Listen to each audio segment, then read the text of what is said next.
नमस्कार विद्यार्थी मित्रांनो, तुमचं माझ्या चॅनेलमध्ये म्हणजेच डिझायर वेलनेसमध्ये स्वागत आहे। तर बघा, आपण आज बघणार आहोत स्कॉलरशिप एक्झामिनेशन स्टँडर्ड 8 साठी जो फेब्रुवारी 2023 मध्ये झालेला हा पेपर आहे। मीडियम आहे इंग्लिश आणि आज आपण बघणार आहोत थर्ड लँग्वेज। चला तर अजिबात वेळ न दवडता आपण बघूया की यामध्ये काय काय क्वेश्चन्स आलेले होते आणि मी अपेक्षा करते की हे नक्कीच तुम्हाला तुमच्या येणाऱ्या परीक्षेमध्ये तुम्हाला खूप खूप उपयोगी पडणार आहेत, कारण क्वेश्चन कसे सॉल्व करायचे आणि काय काय समजून घ्यायचं हे तुम्हाला इथे कळणार आहे। चला तर सुरू करूया। बघा, हा मराठीचा आहे आणि इथे दिलेला आहे की प्रश्न क्रमांक 1 ते 3 साठी सूचना आहेत। पुढे एका सुसंगत परिच्छेदाची 3 वाक्ये दिली आहेत, ती वाक्ये पूर्ण करण्यासाठी योग्य पर्याय निवडा। आता आपल्याला हे 3 क्वेश्चन आहेत दिलेले, 3 प्रश्न जे आहेत ते एकमेकांशी आपल्याला काय आहे ते सुसंगत आहेत। बघा, पहिला प्रश्न आहे, अवघा महाराष्ट्र त्यांना टिंबटिंब या नावाने या उपाधीने ओळखतो। अजूनही आपल्याला ह्या प्रश्नामध्ये काहीच कळलेलं नाहीये, कारण लोकमान्य, महात्मा, साने गुरुजी, पितामह हे सगळेच या उपाधीने ओळखले जातात। त्यामुळे आपण पुढचा प्रश्न बघणार आहोत की प्रश्न क्रमांक 2, त्यांनी टिंबटिंब हा सार्वजनिक उत्सव लोकजागृतीसाठी सुरू केला। बघा, आता ह्यामध्ये आपल्याला माहिती आहे की सार्वजनिक उत्सव कुठला सुरू केलेला होता, तर तो होता गणेशोत्सव, बरोबर, आणि त्याचबरोबर होता शिवजयंती। आता पुढचा प्रश्न बघा, त्यांनी टिंबटिंब या वृत्तपत्रातून सरकारचे डोके ठिकाणावर आहे का असा रोखठोक सवाल ब्रिटिश सरकारला विचारला होता। म्हणजेच काय, तर हा प्रश्न विचारलेला तो कोणत्या वृत्तपत्रातून विचारलेला, तर तो होता केसरी। ओके, पर्याय क्रमांक 1, आणि ही जी उपाधी होती ती होती लोकमान्य टिळकांची। त्यामुळे इथे पहिल्या प्रश्नाला पर्याय क्रमांक 1 जो आहे तो योग्य आहे। कळले तुम्हाला की हे सुसंगत परिच्छेद कसे ओळखायचे ते। पुढचा प्रश्न बघूया आपण। प्रश्न क्रमांक 4, भारतीय संस्कृती या पुस्तकाचे लेखक कोण। आता भारतीय संस्कृती ह्याचे लेखक आहे ते म्हणजे साने गुरुजी, पर्याय क्रमांक 4। बघा विद्यार्थी मित्रांनो, तुम्हाला पुस्तकाचे लेखक हे तुम्हाला तुमचेच पाठ करण्याचे गरजेचे आहेत, म्हणजे तुम्ही लक्षात ठेवायला पाहिजेत, पाठ नका करू पण लक्षात ठेवा। ओके, पुढचा आहे, रंगीत पेन आणि नवीन मोठी वही कालपासून मला सापडतच नाही। या वाक्यात एकूण किती विशेषणे आली आहेत। आता यामध्ये विशेषण तुम्हाला माहिती आहे, त्यामुळे मी फक्त उत्तर सांगते आहे आणि ती आहे 3। ओके, पुढचा प्रश्न आहे, पुढीलपैकी अकर्मक क्रियापद असलेले वाक्य कोणते। बघा, अकर्मक क्रियापद आपल्याला विचारलंय। अकर्मक क्रियापद म्हणजे काय की ज्या क्रियापदांचा अर्थ पूर्ण होण्यासाठी कर्मांची आवश्यकता नसते। म्हणजे काय की क्रिया कर्त्यापासून सुरू होते आणि कर्त्यापाशीच थांबते, त्यामुळेच त्यांना काय म्हटलं जातं, अकर्मक क्रियापद असं म्हटलं जातं। आता यामध्ये बघा, क्रिया जी आहे ही कोणत्या कोणत्या याच्यामध्ये नाही आहेत। बघा, अभ्यास ही एक क्रिया झालेली आहे। ओके, आणि हे 2 व्यक्ती इथे आहेत, मोत्याने आणि चोरांना, आईने आणि मला। तर त्यामुळे इथे कर्त्यापासून सुरू होऊन कर्त्यापर्यंत येत नाहीये। पण 4 मध्ये बघा, स्वराज आजच गावी गेला, म्हणजे हे त्याच्याच पासून सुरू होऊन त्याच्याच पर्यंत येत आहे, त्यामुळे पर्याय क्रमांक 4 जो आहे तो योग्य पर्याय आहे। पुढील प्रश्न आहे, पुढील वाक्यातील अधोरेखित शब्दसमूहाबद्दल योग्य शब्द निवडा।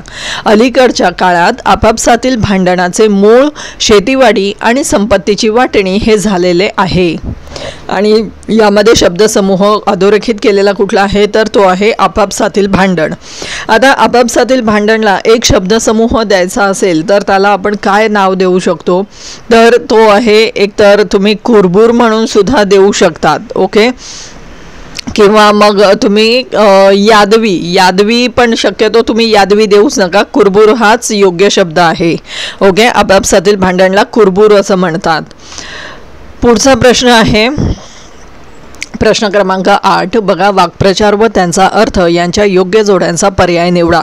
आता वाक्प्रचार कुठले दिला आहे, तर उत्कंठा वाढवणे, ओके, कावरे बावरे होणे आणि अंगावर काटा येणे। आता उत्कंठा वाढवणे म्हणजे काय, तर त्याचा अर्थ आहे उत्सुकता वाढवणे, बरोबर आहे। आपल्याला एखाद्या गोष्टीची उत्कंठा वाढत असते, म्हणजेच उत्सुकता असते की काय होईल, रिझल्ट लागेल, काय होईल। ओके, पुढचा आहे कावरे बावरे होणे म्हणजे काय, थोडंसं गोंधळून जाणं, म्हणजेच पर्याय क्रमांक अ। ओके, पुढचा आहे अंगावर काटे येणे म्हणजेच काय, भीती वाटणे. ओके, म्हणजेच काय, भीती वाटणे. आता ह्यामध्ये योग्य पर्याय कुठला असेल बघा बरं, तर तो आहे पर्याय क्रमांक 3. ओके, 9वा प्रश्न आहे त्र्यंबक बापूजी ठोंबरे यांना कोणत्या टोपण नावाने ओळखले जाते. आता हे पण तुम्हाला लक्षात ठेवणं फार गरजेचं आहे की कोणाला कोणत्या टोपण नावाने ओळखलं जायचं किंवा कोणती उपाधी कोणाला मिळालेली होती, तर हे तुम्हाला लक्षात ठेवणं फार गरजेचं आहे. त्यामुळे इथे तुम्हाला उत्तर आहे ते आहे पर्याय क्रमांक 2 बालकवी. ओके, पुढचा प्रश्न आहे पुढीलपैकी पूर्ण भूतकाळ असणारे वाक्य कोणते. आता पूर्ण भूतकाळ हे अगदीच सगळ्यांनाच माहिती आहे, त्यामुळे पूर्ण भूतकाळ असलेलं वाक्य हे कोणतं असणार आहे इथे, तर ते आहे पर्याय क्रमांक 3 आम्ही गडावर चढलो होतो. ओके, घडून गेलेली आहे क्रिया. पुढचा प्रश्न आहे पुढील वाक्यात कोणत्या जातीचा शब्द आला नाही. अचूक उत्तराचे 2 पर्याय निवडा. आणि वाक्य आहे ससा सैरा वैरा धावत सुटला. आता कोणत्या जातीचा शब्द ह्यामध्ये आलेला नाही आहे, तर ते आहे एक तर म्हणजे विशेषण. यामध्ये विशेषण काहीच दिलं नाही आहे. काय विशेष आहे, कुठे धावत होता, काहीच दिलेलं नाही आहे. आणि दुसरी गोष्ट म्हणजे यामध्ये सर्वनाम नाही आहे. ओके, यामध्ये क्रियापद आहे, क्रिया विशेषण अव्यय पण आहे, फक्त सर्वनाम तो आम्ही असे हे सगळे सर्वनाम असतात, तर ते आलेलं नाही आहे. ओके, पुढचा प्रश्न आहे प्रश्न क्रमांक 12. पुढे दिलेल्या वाक्यासाठी योग्य वाक्प्रचाराची निवड करा. अलीकडे योग्य मार्गदर्शन न मिळाल्याने मुलांच्या आयुष्याची टिंबटिंब हो. आता यामध्ये उत्तर काय आहे, तर ते आहे फरफट होणे. ओके, योग्य मार्गदर्शन मिळत नाही म्हणून मुलांच्या आयुष्याची फरफट होत आहे. आता इकडे बघा प्रश्न क्रमांक 13 ते 15 साठी आपल्याला काही सूचना दिलेल्या आहेत की पुढील कविता ही काळजीपूर्वक वाचा व त्याखालील प्रश्नांची उत्तरे पर्यायातून निवडा. म्हणजेच काय, तर आपल्याला ही कविता दिलेली आहे आणि 13 ते 15 हे प्रश्न जे आहेत ते या कवितेवर अवलंबून आहेत. तर बघा कविता काय आहे. हिरवी झाडी पिवळा डोंगर निळी सावळी दरी बेट बांबूचे त्यातून वाजे वाऱ्याची पावरी कभिन्न काळ्या खडकामधून फुटती दुधाचे झरे संथपणाने गिरक्या घेती शुभ्र शुभ्र पाखरे सोनावळीच्या सोन फुलांचा बाजूस ताफा उभा तलमधुक्याची निळसर मखमल उडते भिडते नभा हिरवी ओली मखमल पायी तशी दाट हिरवळ अंग झाडतो भिजला वारा त्यात नवा दरवळ डूल घालुनी जळथेंबाचे तृणपाते डोलते शिळ घालुनी रान पाखरू माझ्याशी बोलते गोजीरवाणे करडू होऊन काय इथे बागडू पाकोळी का पिवळी होऊन फुला फुलातून उडू. बघा अतिशय सुंदर अशी ही कविता आहे. आता प्रश्न काय आहे बघा प्रश्न क्रमांक 13. बांबूच्या बेटातून कोणता आवाज येतो असे वर्णन कवितेत आलेले आहे. बघा बांबूच्या बेटातून कोणता आवाज येतो तर तो आहे बासरीचा. ओके, आपण सुरुवातीलाच बघितलं बासरीचा आवाज येतो. पुढचा प्रश्न आहे कवितेतील वर्णनानुसार असत्य विधान कोणते. काळ्या खडकातून शुभ्र ओहोळ वाहत आहेत. छोटी छोटी वासरे हिरवळीवर बागडत आहेत. धुक्याची चादर आकाशाला भेटते आहे. ओला वारा गंधाचा दरवळ पसरवतो आहे. आता यामधलं असत्य विधान कोणतं आहे तर ते आहे पर्याय क्रमांक 2 छोटी छोटी वासरे हिरवळीवर बागडत आहेत. ओके, हे आपल्याला दिलेलं नाही आहे. ओके, आता पुढचा प्रश्न बघा 15वा. गवताचे पाते कोणता अलंकार घालून मिरवते. गवताचे पाते, आता हे बघा इथे बघा डूल घालुनी जळथेंबांचे तृणपाते डोलते. तृण म्हणजे काय तर गवत, ज्याला गवतचा समानार्थी शब्द आहे तो तृण, म्हणून तृणपाते डोलते. आता डूल म्हणजे काय, डूल म्हणजे काय तर कानातले. ओके, डूल हा जो शब्द आहे तो ग्रामीण शब्द आहे, त्यामुळे त्याला म्हणतात डूल. आणि त्यामुळे इथे गवताचे पाते कोणता अलंकार घालून फिरत आहे तर ते दवबिंदूचे डूल घालून. ओके, पुढचा आहे पुढीलपैकी जोड शब्द नसलेला पर्याय निवडा. डामडौल, थोडेफार, सरदार आणि जमवाजमव. आता यामध्ये जो योग्य पर्याय आहे तो आहे सरदार, कारण सरदार हा जोड शब्द नाही आहे. ओके, पुढचा प्रश्न बघा, 17 आहे, दिलेल्या शब्दाचे त्यापुढे दिलेले अर्थ न जुळणारा पर्याय निवडा. भाव बंधू, वजनाचे जड, हार पराभव, फुलांचा हार, म्हणजे त्यासाठी असलेले अर्थ दिलेले आहेत. जलद, ढग, लवकर, मान, मोठेपणा आणि शरीराचा एक अवयव. आता यामध्ये हे जे आहे बरोबर आहे.